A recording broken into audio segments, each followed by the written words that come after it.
It's Angela Critters. Well, welcome into my kitchen today.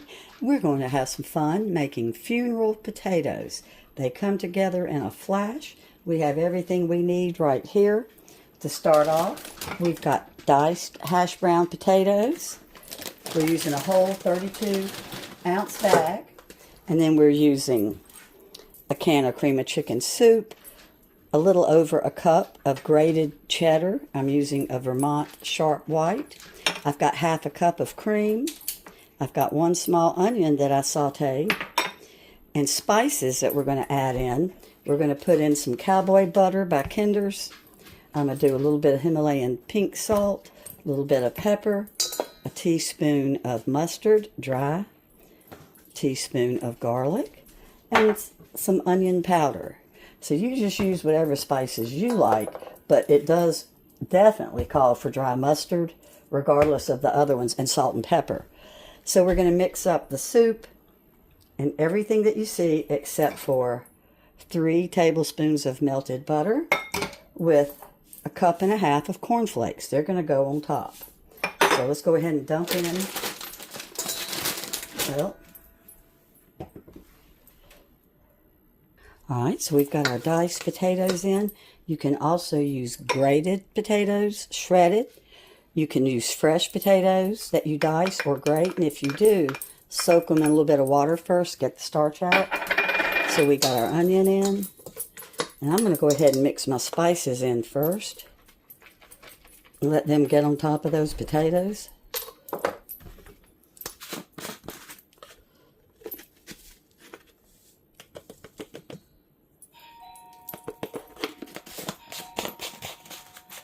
And let me get my cowboy butter.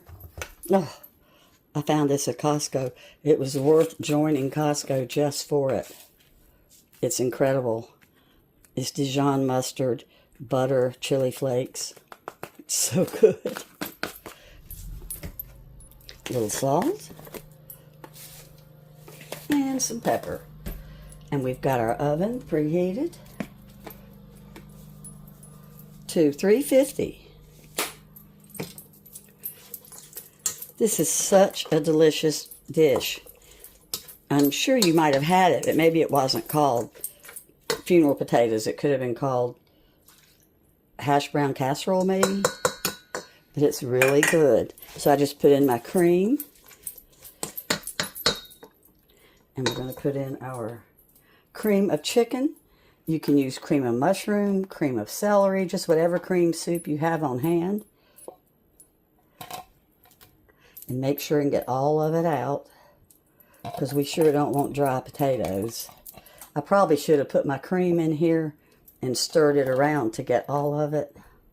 But I'm pretty good with the spatula, so I'm getting it. All right. And we're going to put this in a 9x13 that we're going to spray. Let's throw in our cheese. And everything is in the casserole. So that was the potatoes, the spices, and the soup. Now, some recipes for funeral potatoes call for sour cream. This one does not. This is like your basic pantry funeral potatoes. And they first got their name and got popular from the LDS church. Okie doke, so let's get it stirred up. And the garlic. There we go. I forgot the garlic. Can't do that. Let's spray our 9x13 glass pan. And use a spatula to get all of your soup out. And you do stir real well because you want all of your potatoes to have the soup and the cheese on them. So I'm coming down below and pulling up.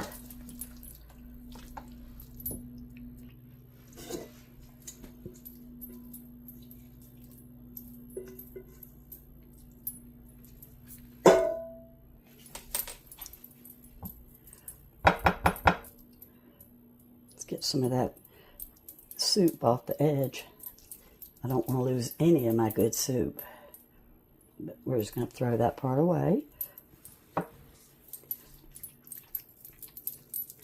And this fits perfectly into a 9 by 13, like it was made for it.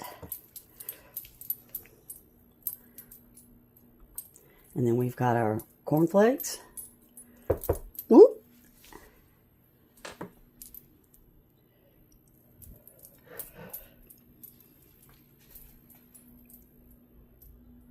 Okie doke. So here's our cornflakes with our 3 tablespoons of butter, and I'm going to have to get that out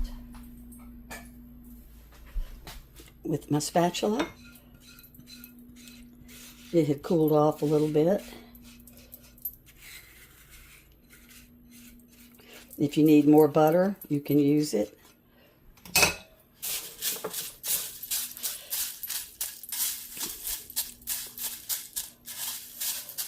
Also, you could add more cheese if you wanted, but I'm not because I put so much in it. But that is optional if you really want it real cheesy. All right, so we're just going to sprinkle these cornflakes on top.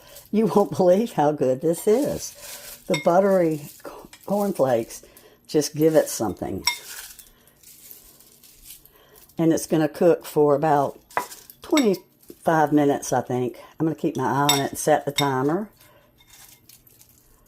See all the butter? And this was just the 3 tablespoons. We had a total of 5 tablespoons for the dish. All right, let's go in. Let me go wash my hands. Going in, 350. I just realized I accidentally deleted this when it came out of the oven when it was piping hot, and it looked so good. Well, you can tell how much we enjoyed it. There were just 2 of us, and I probably ate that many all by myself. I did put some aluminum foil at the very end because I did not want my cornflake topping to burn. And they cooked about 35 or 40 minutes. And as always, I'll put the directions in the description. And doesn't that look good? Thanks so much for watching. Bye-bye.